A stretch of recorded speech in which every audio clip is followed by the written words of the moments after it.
2024 선을 넘는 과학자들, 여러분들의 뜨거운 박수로 시작하겠습니다.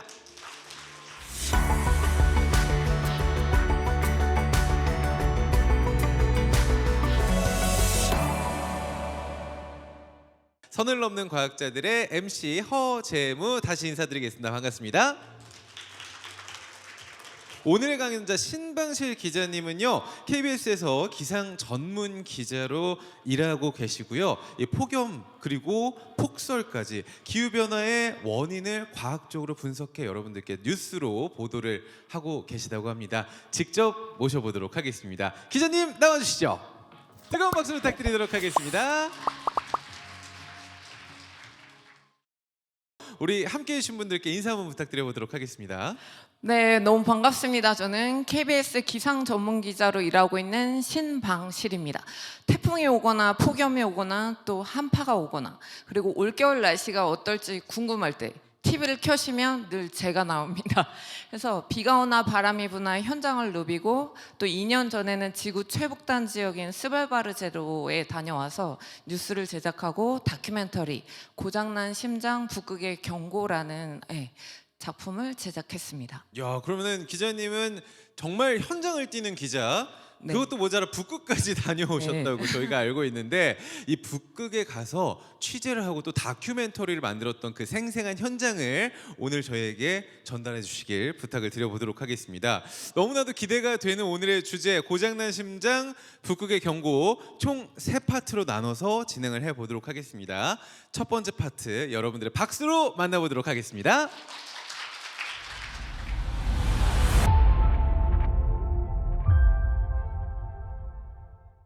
제가 그 KBS의 기자들이 만드는 다큐멘터리가 하나가 딱 있어요. 시사기획창에 제가 고장난 심장 북극의 경고라는 제목으로 2년 전에 다큐를 만들었고, 우리가 평소에 생각했던 북극과 너무나 다른 충격적인 모습들이 많이 담겨 있어서 잔잔한 반응이 좀 있었습니다.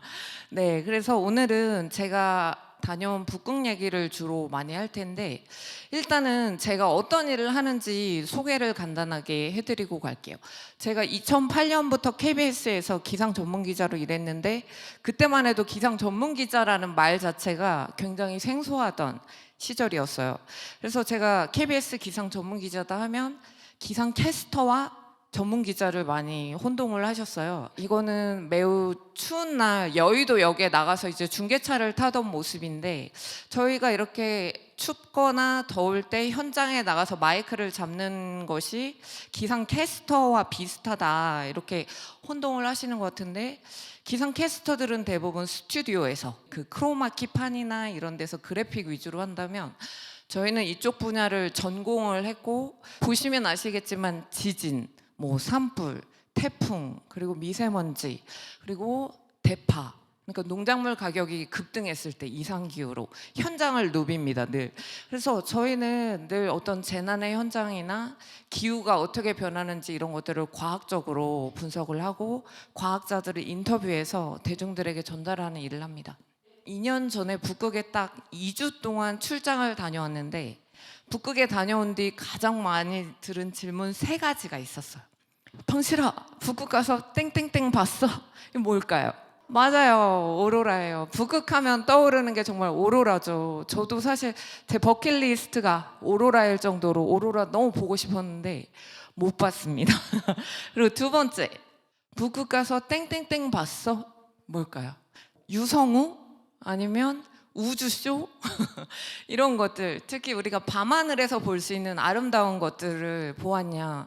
실제로 북극에는 북극권의 별을 보는 투어가 있더라고요. 크루즈를 타고. 근데 전 못 봤습니다. 그리고 세 번째, 북극 가서 땡땡땡 봤어? 방실아, 이게 뭘까요? 네, 맞아요. 저희 너무 보고 싶었죠. 왜냐면 저희는 다큐를 취재하러 갔기 때문에 북극곰의 분량이 나와주면 이미 그 다큐는 으아, 성공했다, 반은 성공했다, 이런 생각이 들 테니까. 근데 좀 무서운 생각도 들었습니다. 진짜 곰이 나타나면 어떡하지? 취재하고 있는데.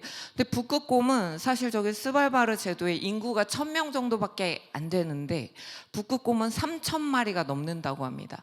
그 인구보다 더 많은 북극곰들이 있기 때문에 북극곰을 만나는 것이 굉장히 흔한 일이고 저희도 사실 이렇게 취재를 하거나 촬영을 할 때 그 총을 든 폴라베어 와처라고 불리는 안전요원을 고용해서 같이 다녔어요.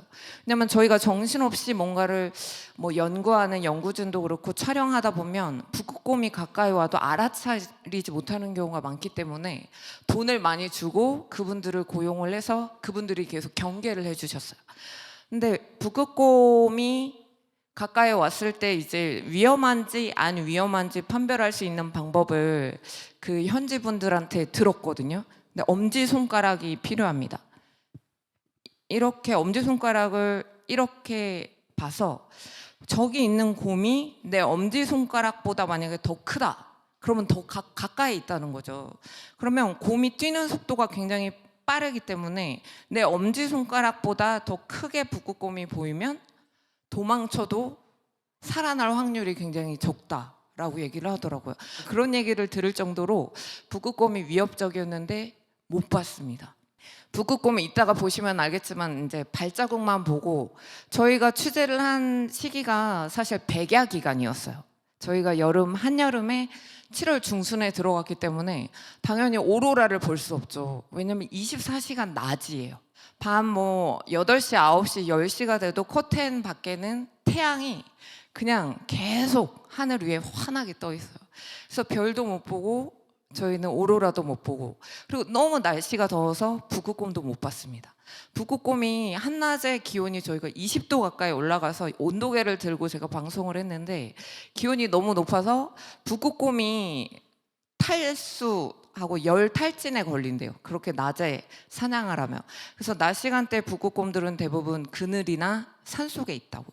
그리고 기온이 떨어지면 나온다고 하더라고요. 그래서 저희는 안타깝게도 세 가지를 모두 보지 못했지만 다른 더 충격적인 것들을 많이 보고 돌아오게 됩니다.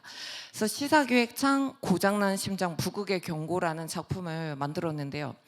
북극이 고장난 거죠. 전 지구를 시원하게 해주던 북극이 빙하가 녹고 또 영구 동토층이 녹으면서 제 기능을 못하고 지구의 기후 자체가 대혼란 상태에 빠진 거예요. 그래서 제목을 이렇게 정했는데 갯벌이 보이죠. 북극이 저렇게 갯벌로 변해서 빙하가 녹으면서 저렇게 북극이 갯벌이 된 거거든요. 저기 갯벌이 되고 저기에는 모기떼가 완전 기승을 부립니다. 이거는 저희가 이제 빙하 탐사를 위해서 저렇게 작은 보트를 타요. 아침 새벽에 이제 나와서 2시간 동안 저렇게 생긴 보트를 타고 갑니다. 그래서 빙하에 겨우 도착을 해서 가까이 가봤더니 저 뒤에 빙하가 보이시죠? 저렇게 흙탕물이 가득합니다. 그러니까 빙하하면 저희가 떠올리는 게 정말 맑고 푸른 에메랄드빛 그런 물을 떠올리는데 저렇게 흙탕물이 돼버린 이유는 여름이 되면 빙하가 다 녹으면서 산 꼭대기에 있던 흙들을 다 가지고 쓸고 내려오기 때문에 진흙이나 뭐 그런 암석 같은 것들이 다 쏟아져 내려오면서 저렇게 흙탕물로 변해 있었어요. 그리고 저 보트를 보시면 아시겠지만 굉장히 위험해 보이죠. 저거를 타고 2시간 동안 앉아서 가다 보면 너무 졸려가지고 나중에는 이제 보트 타고 이제 숙소로 돌아올 때는 졸음이 너무 오는 거예요. 막 하루 종일 촬영을 하고 돌아갈 때. 그래서 정말 물에 빠지면 죽겠구나 이런 생각 되게 많이 했던 기억이 나요. 그래서 북극은 굉장히 오지였구나 가서 굉장히 많이 느꼈습니다. 저렇게 보트를 타고 이제 들어가는 거예요. 마이크를 제가 잡고 있죠. 근데 사실 저 마이크를 잡을 때도 물에 빠질 수가 있어서 촬영 기자가 제 허리를 계속 잡아주고 저는 촬영을 했습니다. 보면 빙하가 녹아서 거의 폭포가 쏟아져 내리고 있고요. 주변에 가면 빙하 녹은 물들이 흙들을 같이 쓸고 내려오면서 흙탕물이고 이런 상태로 2시간을 갑니다. 이 발렌베르크 빙하 같은 경우는 예전에 그린피스가 여기에서 가장 빨리 사라질 수 있는 빙하이기 때문에 이 앞에서 빙하 콘서트를 한 적이 있었고요. 폭주 기관차로 불리는 빙하예요. 너무 빨리 사라져서. 그래서 전 세계 해수면 상승률을 봤더니 최근 들어서 그 상승률 자체가 과거에 비해서 2배로 증가하고 있는 현상들이 나타나고 있습니다. 그래서 아까 그 빙하의 모습을 보셨지만 이번에는 바로 이 빙하가 녹아서 갯벌로 변한 현장에 저희가 다녀왔는데 딕슨 피오르라는 곳이었어요. 이 지역 같은 경우는 딱 봤을 때 정말 북극이라는 생각이 안 드시죠. 거의 서해안의 그 갯벌에 온 기분이었고 이 갯벌이었기 때문에 굉장히 위험한 현장이었어요.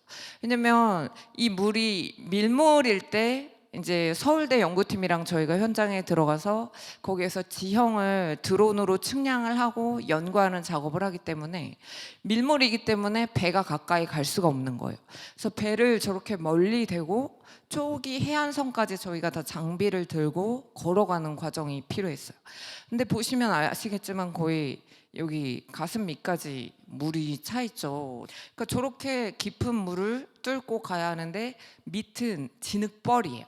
그래서 앞으로 걸을 수가 없어서 저희 촬영 기자도 여기에서 아예 넘어져 버렸고 엉덩방아를 찍고, 그리고 서울대 연구팀의 막내 친구 하나도 저기 거의 해안에 다 가서 엉덩방아를 찍고 넘어지는 사건이 있었습니다.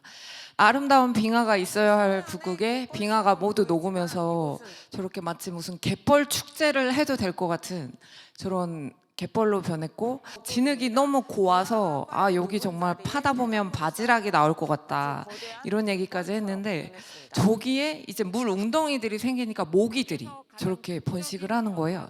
그래서 사실 북극이라고 해도 알래스카 지역에서는 모기가 굉장히 많아서 연구자들이 거의 벌을 채집하거나 할 때 쓰는 양복 모자를 쓰고 일을 할 정도인데, 알래스카는 위도가 한 60도 정도로 낮은데 여기 제가 간 곳은 78도이거든요. 북위 78도 지역인데 이 지역까지 모기가 나타났다는 건 이 연구자들도 사실 처음 보는 풍경이다, 그만큼 따뜻해졌다, 이런 것들을 저희가 알 수가 있었습니다. 그리고 이 현장은 저희가 북극에 가서 다양한 현장들을 봤는데, 제가 지금 우크라이나 뭐 전쟁 현장에 가 있는 걸까요? 보시면 유리창이 다 깨져 있고 건물이 다 저렇게 돼 있죠. 지진이 난 것 같기도 하고. 근데 제가 북극에서 마주친 건물이었어요.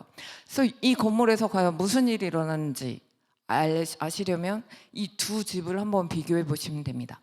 이 집은 기둥이 있죠. 집을 받치는 기둥들이 있는데 저 집은 땅바닥에 그냥 지은 집이죠. 그래서 북극에서는 원래 땅 밑에 영구 동토층이 있어서 봄에는 이 활성층이라고 해서 이 얼음이 녹기도 하고 하기 때문에 원래 저렇게 집들을 기둥에 받고 짓는다고 해요. 근데 기둥이 아니라 저렇게 바닥에 지은 집들도 있죠. 근데 최근에 이제 날씨가 따뜻해지고 영구 동토층이 더 많이 녹으면서 저 집은 저렇게 다 무너지고 지진이 난 것처럼 다 거의 전쟁 무슨 포탄이 떨어진 것처럼 이렇게 변했고요. 저렇게 나무 위에 지은 집들도 굉장히 어려운 상황에 직면을 했어요. 그래서 기둥으로 원래 짓던 집들도 더 깊게 박아야 하는 거예요. 더 깊은. 영구 동토층이라는 말이 사실 영구잖아요. 근데 더 이상 동토층이 영구하지 않게 된 거죠.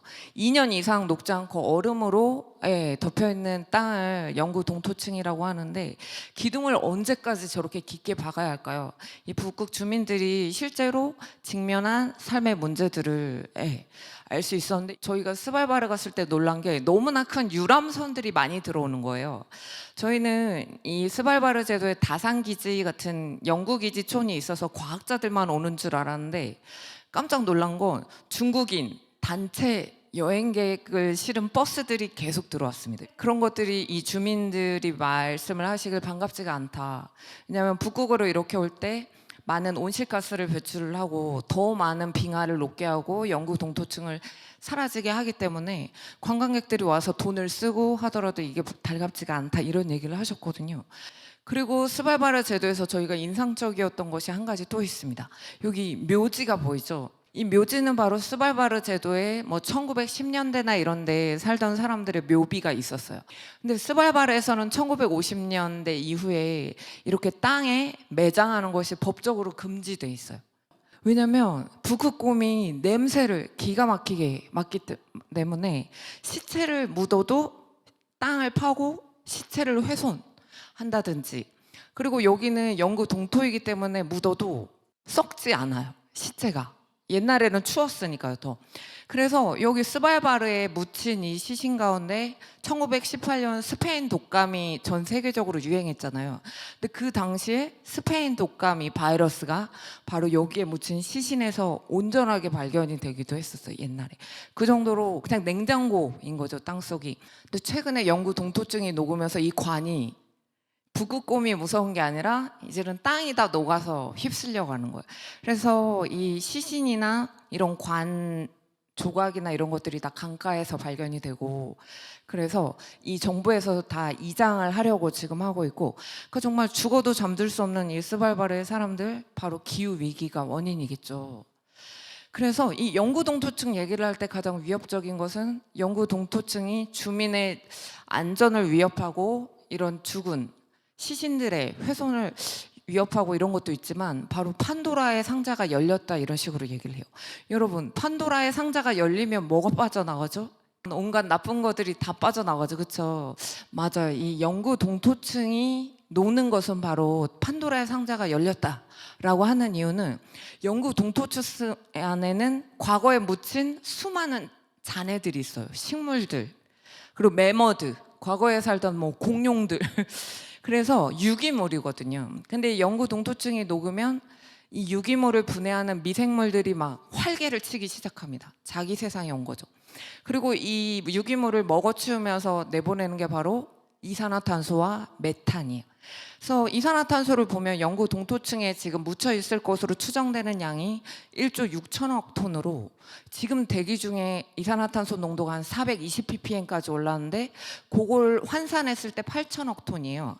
그거의 2배가 들어있죠. 그럼 영구 동토층에 이산화탄소가 만약에 다 뿜어져 나오면 정말 과거에 공룡이 살던 그런 시대나 고생대, 큰 양치식물 숲이 있고 막 잠자리가, 거대 잠자리가 날아다니고, 그 정도의 탄소 농도가 돼서 인류의 생존을 도저히 가늠할 수 없는 지경이 되겠죠. 그래서 제 다큐에서 가장 인상적이었다고 한 인터뷰 하나를 보여드릴게요. 극지연구소의 미생물학자인 김민철 박사님이에요. 근데 이런 반응들이 비가역적인 거죠. 한번 녹으면 다시 그 상태로 돌아가지 않는다. 그렇기 때문에 우리 지금 시대는 끝이고 다음 빙하기가 와야 한다. 그러니까 지금 영구 동토층이 녹고 빙하가 아까 녹아서 갯벌이 됐죠. 근데 이게 과거의 수준으로 돌아갈 수 없다는 거예요. 비가역성 때문에 다시. 그리고 다시 빙하기가 와야 하는 거예요. 그래서 바로 우리가 이런 기후 변화가 진행되는 것이 비가역적이다 라고 해서 되돌릴 수 없는 미래, 되돌릴 수가 없다는 거예요. 우리가 어떤 노력을 해도 한번 그 궤도를 벗어난 기후를 다시 되돌리기는 힘들 것이다, 이런 얘기가 많이 나오고 있어. 그래서 이 깡통을 보시면 여러분 알죠? 그 콜라나 사이다 캔을 저희가 재활용하고 날 때 발로 밟잖아요. 그럼 찌그러지죠, 완전. 근데 걔를 다시 편다고 하면 어떻게 되나? 원래대로 매끈하게 안 되죠. 바로 이렇게 돌아갈 수 없다는 거예요. 정말 북극 취재는 2주로 굉장히 짧았는데 24시간이 너무 모자랐어요. 너무 많은 취재를 해서 돌아오면 계속 일을 했어요. 그 영상을 업로드하고 녹취 따고 인터뷰 정리하고 24시간이 모자랐는데, 정말 저희가 이렇게 많은 취재를 하고 돌아와서 할 수 있었던 건 백야 때문입니다. 예, 24시간 동안 해가 떠 있기 때문에. 마그리트라는 작가가 그린 빛의 제국 시리즈의 그림이에요. 근데 이 그림을 보면 하늘은 파랗죠. 파랗고 뭉게구름이 막 떠 있는데 여기 우리가 사는 동네는 불을 밝히고 밤이죠. 이 그림 생각이 너무 많이 들었어요. 그러니까 우리는 밤이 돼서 이제 잘 시간이고 한데 커튼은 밖은 저런 뭉게구름이 막 떠다니고 있는 거예요. 그러니까 커튼을 닫지 않으면 밤이 오지 않고, 이런 상황들이 되게 반복이 됐던 기억이 납니다. 네, 그래서 파트 1의 강의 여기까지입니다. 네, 여러분 박수 한번 부탁드리도록 하겠습니다.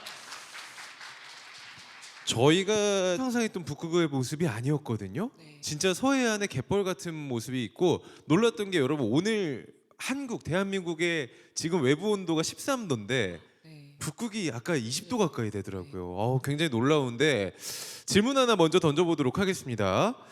이 바닷물에 잠겨서 살 곳을 잃어가는 분들이 좀 계시다고 했어요. 그래서 저는 북극에 계신 분들이 진짜로 삶의 터전을 잃는 거 아닌가라는 걱정이 되거든요. 실제 모습은 좀 어떨까요? 네, 맞습니다. 저희가 해수면 상승 얘기를 하면서 태평양의 섬 지역에 계신 분들이 기후 난민이 되어 다른 나라를 떠돌고 이런 얘기를 많이 뉴스로 접하잖아요.